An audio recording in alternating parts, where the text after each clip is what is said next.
जय हिंद प्रिय विद्यार्थियों, मैं रविंद्र कुमार हिंदी स्टडी इमोशन पर आप सबका स्वागत करता हूं। दोस्तों, आज आप हमारे साथ पढ़ने वाले हैं अशुद्ध वाक्यों को शुद्ध करना। जैसा कि जितनी भी परीक्षाएं होती हैं उसमें 1 या 2 नंबर का ये आता ज़रूर है और पहले से ही हम लोगों को ये गर्व रहता है कि हम ये सब सही कर लेंगे। लेकिन जब मौका वो आता है, जब पेपर सामने आता है तो सब फुर हो जाता है। इसलिए इन गलतियों को पहले से ही दुरुस्त कर लें, अपने दिमाग की गलतियों को दुरुस्त कर लें और यहाँ की तो फिर सही हो ही जाएंगी। आइए देखते हैं किसी प्रकार से देर न करते हुए पहले वाक्य पर चलते हैं। गीता कितनी मधुर गाती है, पहला वाक्य है। यहाँ पर साथियों आविकारी रूप संबंधी गलती है। कौन सी अशुद्धि है? आविकारी रूप संबंधी। आविकारी रूप वे होते हैं जो कहीं भी, जिनमें कभी भी विकार नहीं आता है, मतलब वे शब्द जो कहीं भी बदलते नहीं हैं, वे अविकारी कहलाते हैं। उन्हीं को दोस्तों अव्यय भी कहते हैं। तो यहाँ पर आया है, आप देख रहे हैं कि गीता कितनी मधुर गाती है। मधुर जो है ये विशेषण शब्द है और विशेषण का भी ये विशेषण है कितनी शब्द। तो कितनी जो है ये गलत कर रहा है इस मधुर शब्द के साथ में जुड़कर, क्योंकि मधुर जो शब्द है ये पुल्लिंग है। तो ये जो कितनी शब्द है इसको भी पुल्लिंग होना चाहिए। तो क्या गलती है यहाँ पर? कितनी का कितना होना चाहिए। कितनी का दोस्तों कितना होना चाहिए, तब सही हो जाएगा कि गीता कितना मधुर गाती है। इस प्रकार से यह वाक्य सही हो गया। अगले पे चलते हैं। मैंने तुमसे अनेकों बार कहा है। मैंने तुमसे अनेकों बार कहा है। यहाँ पर गलती है वचन संबंधी। कैसा वचन होना चाहिए? क्योंकि आप देखें, मैंने तुमसे अनेकों बार कहा है में अनेकों जो शब्द आया है, यहाँ अनेक खुद ही बहुवचन होता है। अब सोचो, जो खुद ही बहुवचन हो उसको कितना बड़ा बहुवचन बनाया जा सकता है। क्योंकि हिंदी है, संस्कृत में तो 3 वचन होते हैं, 1 2, उसके बाद में अगर उससे ज़्यादा हो गए तो बहुवचन हो जाते हैं। और हिंदी में जैसा कि 2 ही वचन होते हैं, अगर 1 है तो 1 वचन, 2 हो गए तो बहुवचन हो गए। यहाँ पर अनेक शब्द बताया हमने कि बहुवचन खुद ही है, उसको और बड़ा बहुवचन कैसे बनाया जा सकता है? अनेकों नहीं होना चाहिए, यहाँ पर अनेक होना चाहिए। तो इस प्रकार से ये हो जाएगा, मैंने तुमसे अनेक बार कहा है। यह वचन संबंधी अशुद्धि दूर हो गई। राम कमर कसा बैठा है, यहाँ पर भी अविकारी रूप संबंधी दोष है। कैसा दोष है? देखिए, राम कमर कसा बैठा नहीं होना चाहिए, कसे बैठा होना चाहिए। क्योंकि ये जो शब्द प्रयोग किया जाएगा, ये कसा कसा जो शब्द आया है, यह इसके साथ में जुड़ेगा तो कसा नहीं कहा जाएगा, कसे कहा जाएगा। तो इस प्रकार से यहाँ पर प्रयोग कर लेंगे कसे, तब वाक्य आपका सही हो जाएगा कि राम कमर कसे बैठा है। इन सबों ने काम नहीं किया, यहाँ पर भी वही दोष है। कौन सा? अविकारी रूप संबंधी। क्यों? क्योंकि सब जो शब्द है ये पहले से ही बहुवचन है। जो पहले से ही बहुवचन है उसको कितना, बहुत बड़ा तो बहुवचन नहीं बनाया जा सकता, क्योंकि वचन 2 ही प्रकार के होते हैं। तो यहाँ पर क्या होना चाहिए? सबों नहीं होना चाहिए, सब होना चाहिए। तो ये हो जाएगा दोस्तों सब। इस प्रकार से वाक्य सही हो जाएगा कि इन सब ने काम नहीं किया है। इन सब ने काम नहीं किया है। अगले पे चलें। उसका भाई कल को आएगा, यहाँ पर कारक चिन्ह संबंधी दोष है। कारक चिन्ह संबंधी दोष कौन सा है?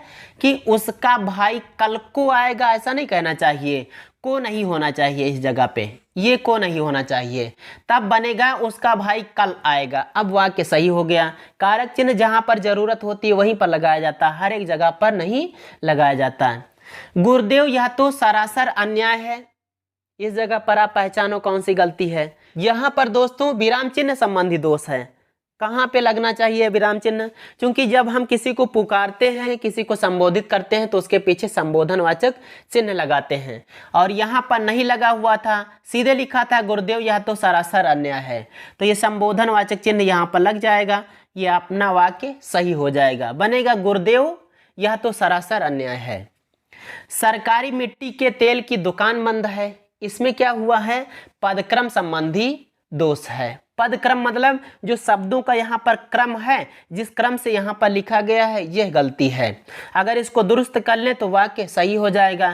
क्या होना चाहिए? सरकारी मिट्टी के तेल की दुकान बंद है नहीं होना चाहिए, मिट्टी के तेल की सरकारी दुकान बंद है। तो क्या लिखेंगे?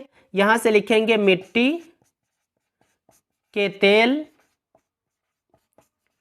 की सरकारी दुकान बंद है, सरकारी दुकान बंद है।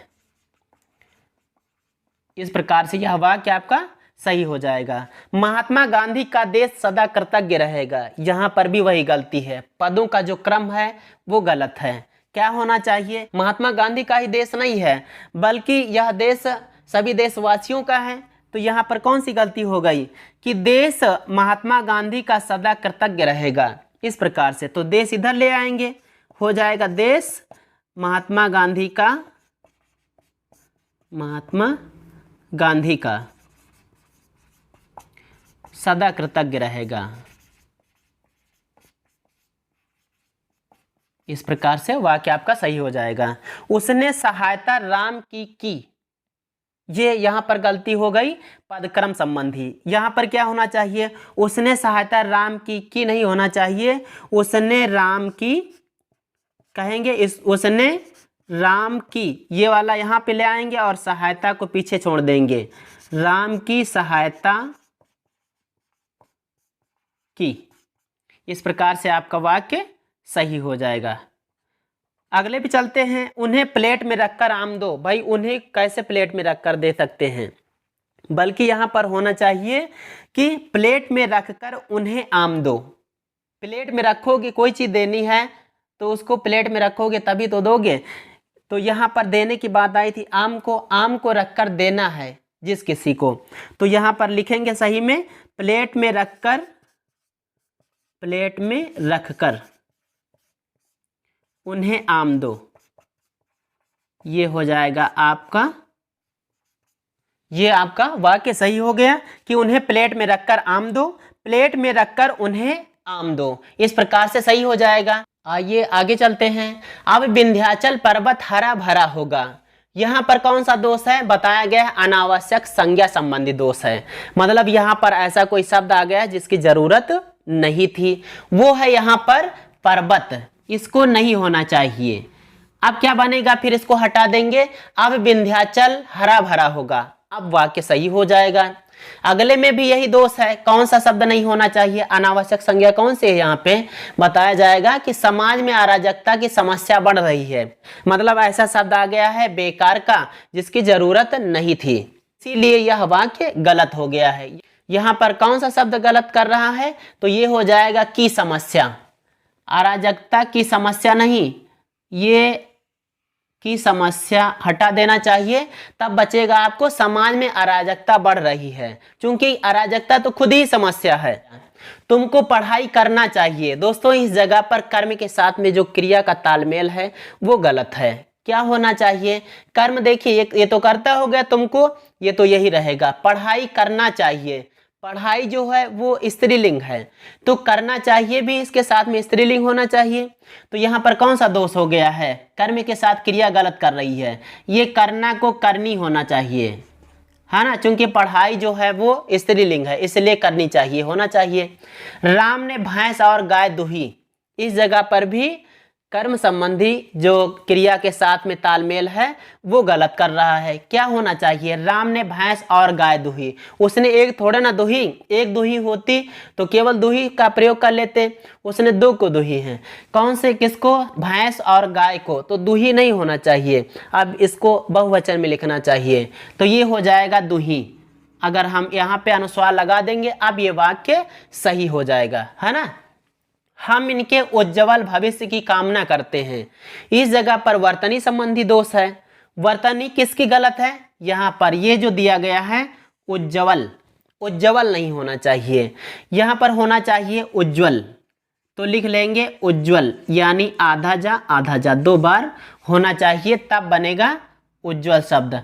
अब ये सही हो जाएगा दोस्तों, ठीक है। इस दुर्घटना की मुझे पहले ही आशा थी, इस जगह पर शब्दार्थ की अज्ञानता है, उसके कारण वाक्य गलत हुआ। शब्दार्थ मतलब ये हुआ कि इसमें, इस वाक्य में एक ऐसा शब्द आया है जिसका माने बोलने वाले को यानी लिखने वाले को नहीं पता, इसलिए उसने गलत कर दिया। क्या गलत हुआ? इस दुर्घटना की मुझे पहले ही आशा थी। आशा शब्द का प्रयोग इस जगह पर नहीं करना चाहिए था, इस जगह पर शंका या आशंका शब्द का प्रयोग करना चाहिए था। तो इसको जब हम हटा देंगे, इस शब्द को यहाँ पर लिख देंगे शंका, तब आपका वाक्य पूरा हो जाएगा। क्या बनेगा? इस दुर्घटना की मुझे पहले ही शंका थी। शंका पहले होती है, आशा पहले से ही दुर्घटना के बारे में नहीं की जाती है। गत दिवस वह मेरठ जाएगा। यहाँ पर भी शब्दार्थ की अज्ञानता है।